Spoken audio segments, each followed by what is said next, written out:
2019, I said it was a fluke, but God was in control.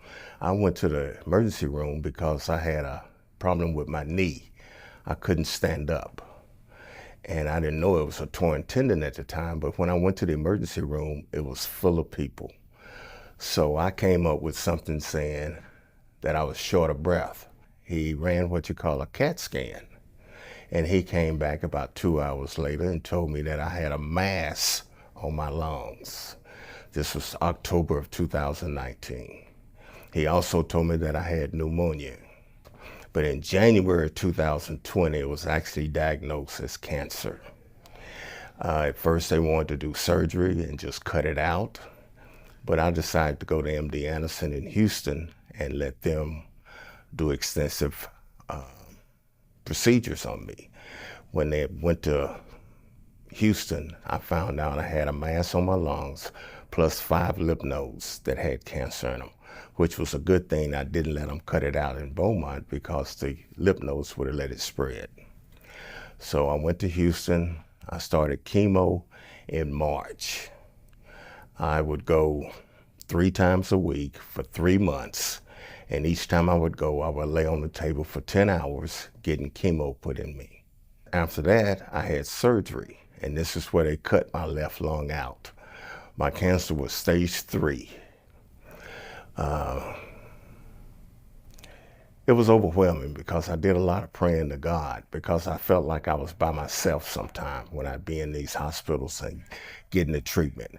And I would pray to God for him to make sure that the doctors knew what they were doing, to make sure that the chemo they was giving me was the right amount and all that kind of stuff.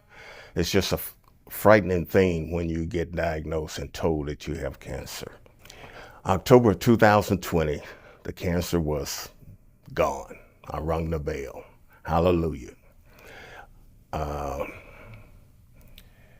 2 years later, I was going back every 3 months after then. 2 years later, in November of 2022, they started seeing nodules in my right lung this time. By March of 2023, I was told that I had stage 4 lung cancer in the right lung. Don't have a left lung. So I'm like, wow. When they first told me this, I went home and I was just in shock.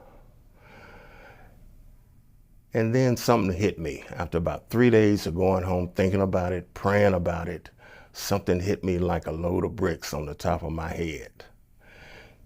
The same God that took care of me in 2020 is the same God that will take care of me in 2023.